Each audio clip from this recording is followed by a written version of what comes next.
Hi there. One of the really neat features with Power BI is its integration with Cortana. So in this video, what I wanted to do is go through how to set up a Cortana page or Cortana card, and then a quick demo of using Cortana to pull up that card and look at it inside Windows 10.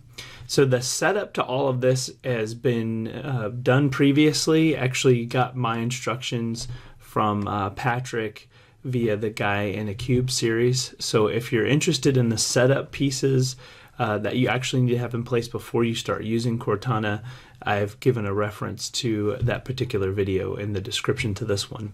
So I'm not going to rehash any of that there. It's very simple, and I actually think the steps are shortened from the time that that video was posted to now. So it's a very simple setup. What I wanted to do here is just take you through building the card. So I've got the demo set that I've been working with. It's just the AdventureWorks database set. And I've got a page built here that is a Cortana page. And it has on it just a sales total here.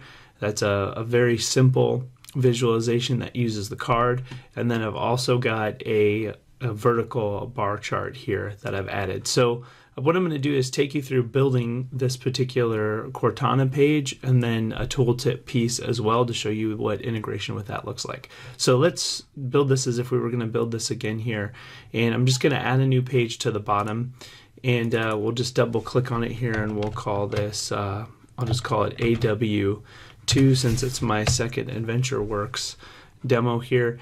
And I'm just going to go into the page size section, and I'm going to change the page size from its default to a Cortana page, and that's going to give you the Cortana page or card that you're going to be using, or that will get pulled up when you ask Cortana for a specific type of report or whatever keywords you use.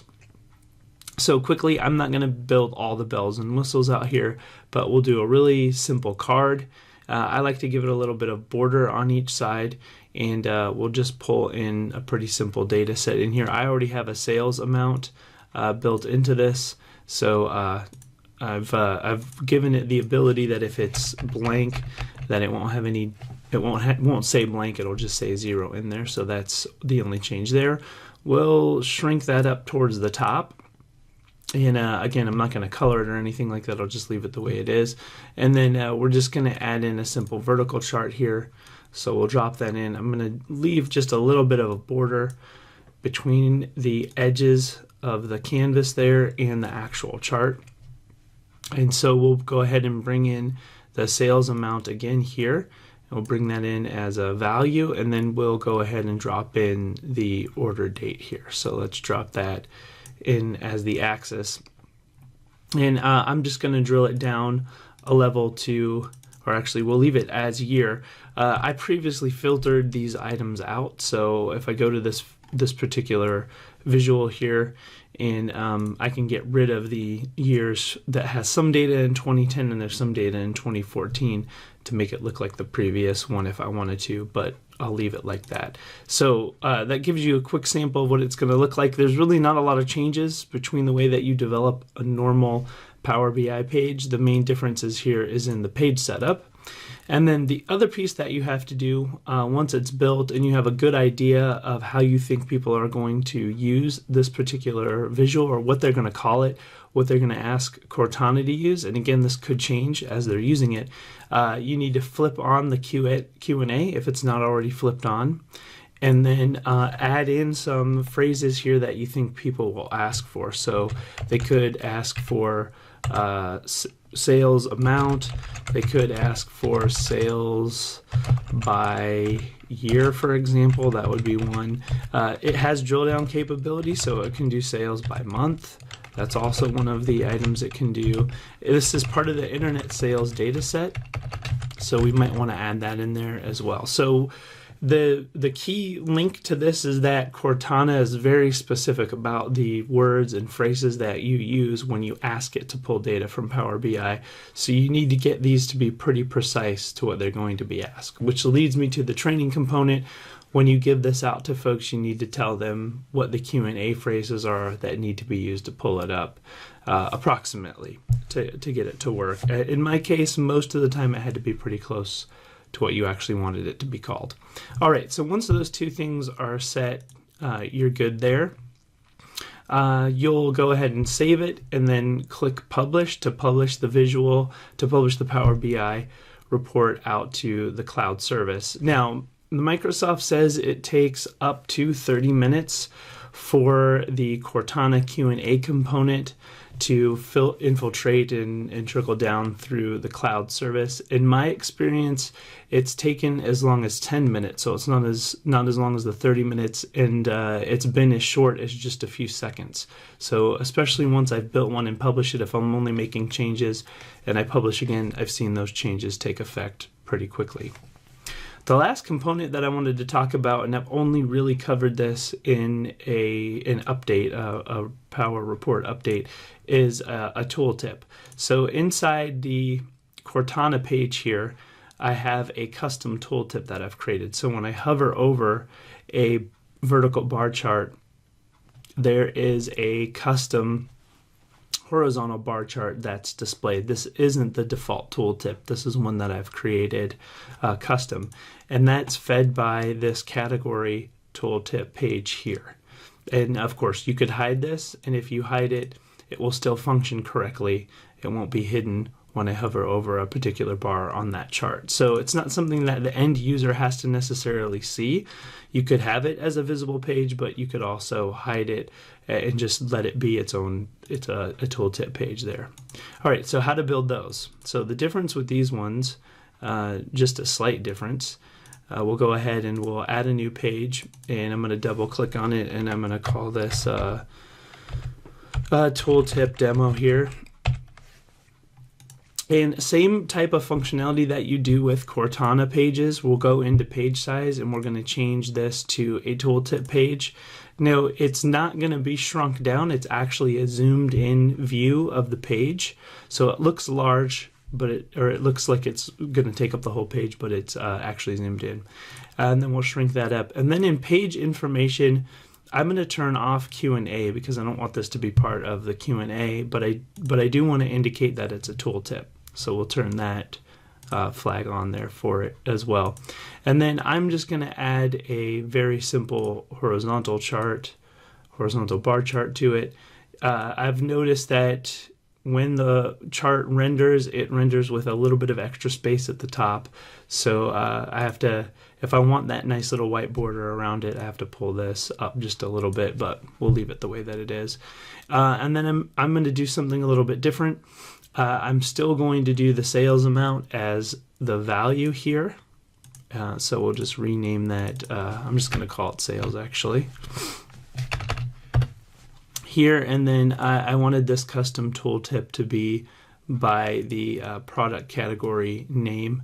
So we'll drop it in there, you know, the bikes, accessories, all that kind of stuff. And we'll take that off and just call it category.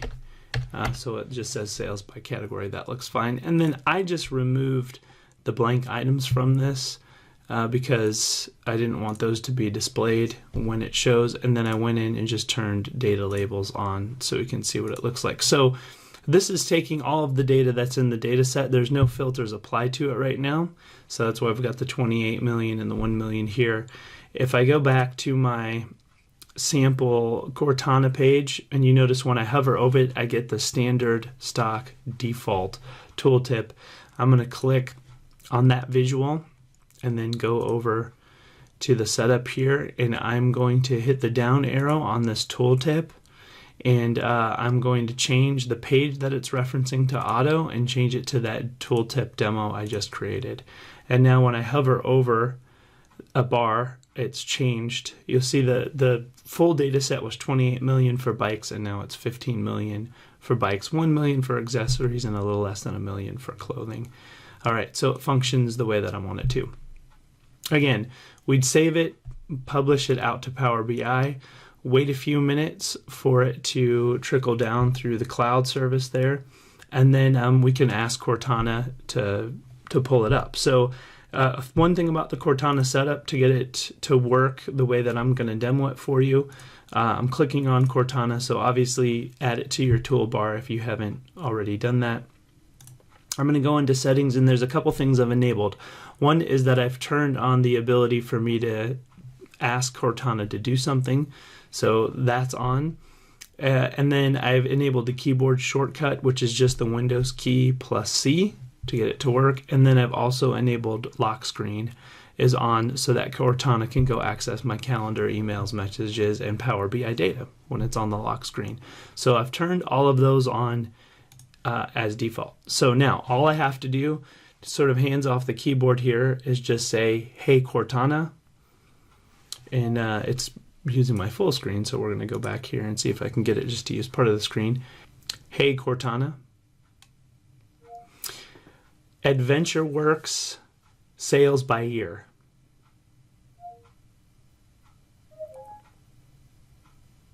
I found AdventureWorks sales.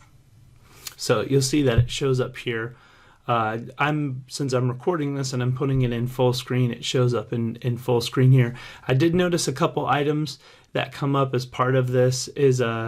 This usually should say 29.27 M for million, but in the Cortana page it's rendering without honoring the thousands or millions format that I've selected. But the tooltips come through, so when I hover over an item, you can see the tooltips it's honoring there, although they're a little bit big for this particular page, and you also have the option to open it in Power BI as well. I could also go down, click the Cortana button here. If I didn't want to say Cortana and call her out by name, I could just click on it here. AdventureWorks sales by year. I found AdventureWorks sales. There you go, and it will come up inside this little area. Another feature I would like to see in it, unfortunately I couldn't find a place to make this change, is to be able to resize the height of the Cortana box here. That would let me view the whole thing without scrolling, and then the overlay of the tooltip gets hidden on the side. It's getting cut off by the left side of the box there. So that's, again, I have a custom tooltip, so maybe when it was tested that wasn't part of what it was done, because a standard tooltip would probably fit there. So that gives you two things: the ability to create a Cortana page, set the Q&A items and publish it, and then the second item is being able to create your own custom tooltips. And that custom tooltip can be done in a Cortana page, but it also can be done in a standard report page as well. All right, as usual, leave a like please if you like the video. Subscribe, give me some feedback, comments, and questions. I'm happy to hear it. And hit the notification button so you can get future updates. Thanks.